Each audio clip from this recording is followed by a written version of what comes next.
Dans cette interview, Anaïs Royer, une des icônes du fitness français, va nous donner les 3 fondamentaux avant de vous lancer dans un studio de coaching. Anaïs, bonjour. Bonjour, Fred. Alors c'est Frédéric Balusso du blog Réussir son BPGEPS, le blog qui aide les coachs sportifs à obtenir leur diplôme et à vivre de leur passion.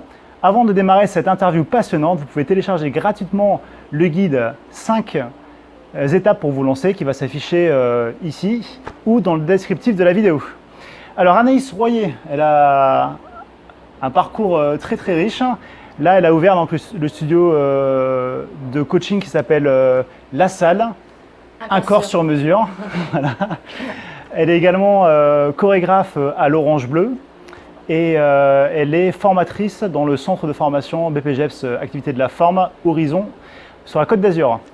Alors Anaïs, tu as en face de toi des gens qui sont en formation, qui viennent juste d'être diplômés et qui rêvent peut-être d'ouvrir eux aussi un studio de coaching. Alors Anaïs, toi, un des leitmotifs sur lequel on te connaît, c'est imite, assimile et innove. C'est ça? Tout à fait. Alors par rapport à ça justement, est-ce que pour toi, c'est une bonne idée d'ouvrir un studio de coaching sitôt diplômé? Ok Fred, donc la première chose, malheureusement, c'est l'expérience. Et quand on sort du diplôme et de cette année de formation, on a besoin d'expérience pour pouvoir entrevoir d'entreprendre quelque chose. L'expérience, pour moi, elle est fondamentale pour monter un studio de coaching. Elle est surtout fondamentale de manière globale, d'avoir une expérience sur tous les secteurs du marché, que ce soit les salles traditionnelles, ce qu'on appelle les middle market, les salles low cost, qui sont très nombreuses aujourd'hui, et les studios de coaching. Donc avoir une expérience dans l'un des 3 domaines, ou peut-être avoir une expérience dans les 3, serait indispensable pour ouvrir du coup un studio ou une salle traditionnelle. D'accord, donc en fait faire un stage dans un studio à la base, c'est pas forcément suffisant peut-être pour avoir une image globale sur le marché. À mon sens, non. Il faudrait avoir vraiment une vision plus large de tout le marché dans lequel on veut travailler. Alors effectivement, être déjà stagiaire dans un studio de coaching, pour ouvrir un studio de coaching, ça serait superbe. Mais je recommanderais quand même de comprendre et de connaître le marché dans lequel on veut travailler et surtout dans lequel on va vouloir se différencier. D'accord, ok. Donc première étape peut-être expérience dans un studio de coaching et après avoir des expériences diverses dans les salles de fitness traditionnelles, dans une salle low cost et dans un studio avant de se lancer. Et puis plus précisément, quand on veut ouvrir un studio de coaching, ce qui va être très important, c'est la crédibilité que vous allez avoir à proposer vos services à un prix beaucoup plus important que dans une salle traditionnelle. Donc pour justifier de cette crédibilité, il va falloir justifier d'une expérience, donc du coup d'années de travail que vos clients vont avoir besoin de lire et de comprendre avant de se lancer avec vous. D'accord, ok. Donc à la fois l'expérience pour avoir une vision globale du marché et de la concurrence et à la fois gagner en crédibilité. Exactement. Très bien. Alors par rapport à ça justement, quelles sont, toi qui fais ça déjà depuis plusieurs années, pour toi quelles sont les 3 qualités les plus importantes pour ouvrir un studio de coaching? Le ménage. C'est nickel ici. Hein. Ouais. Alors, donc la première fondamentalement, c'est d'être un bon professionnel, c'est de maîtriser le produit que l'on propose, donc en termes de technique. Donc ça, c'est vraiment la base du brevet professionnel et des autres formations que vous allez pouvoir suivre. Donc c'est un point très important, c'est d'être à jour sur les techniques que l'on va proposer, sur les cours que l'on va proposer, sur le coaching que l'on va proposer et de se mettre à jour sur ces techniques. Donc c'est la première chose. La deuxième, c'est d'être un très bon commercial. Une fois qu'on comprend son produit, c'est de pouvoir le vendre, de savoir le vendre.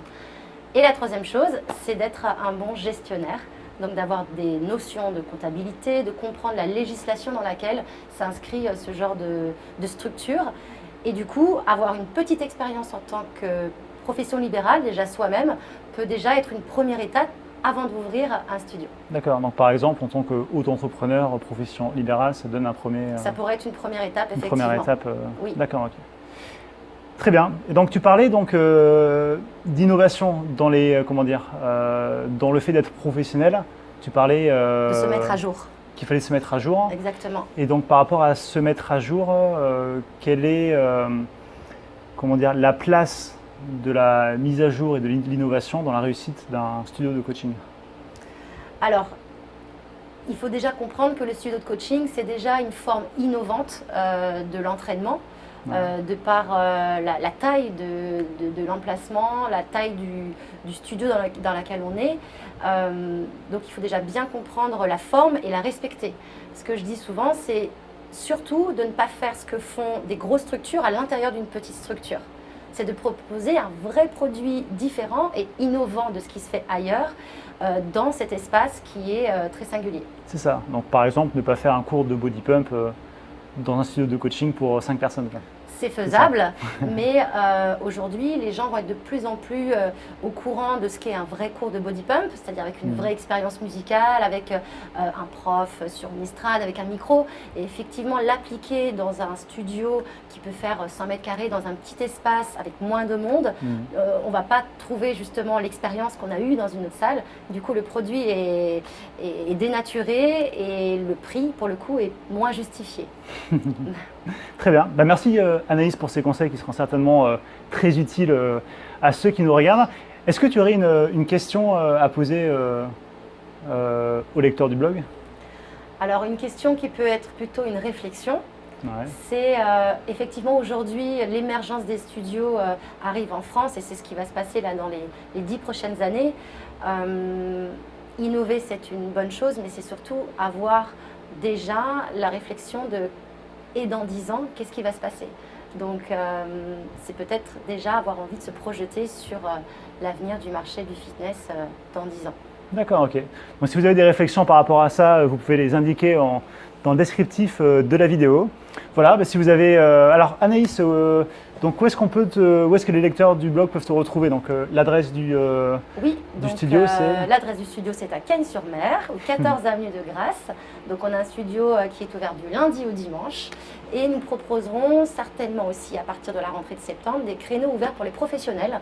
D'accord. Si des coachs ou des coachs en formation veulent pratiquer avec nous, se former déjà, nous allons ouvrir un créneau spécialement dédié à ces personnes. Bah, super, voilà. Vous qui voulez vous former. Oui. Donc si vous avez liké la vidéo, un gros pouce, ça nous ferait super plaisir. Voilà, si vous connaissez d'autres coachs sportifs, vous pouvez leur partager la vidéo, ça pourrait également les aider. C'était Frédéric Balusso du blog Réussir sans BPGEPS avec Anaïs Royer de la salle Un Corps sur Mesure. Merci Anaïs. Merci à toi. On se la bise, c'est quand même plus sympa.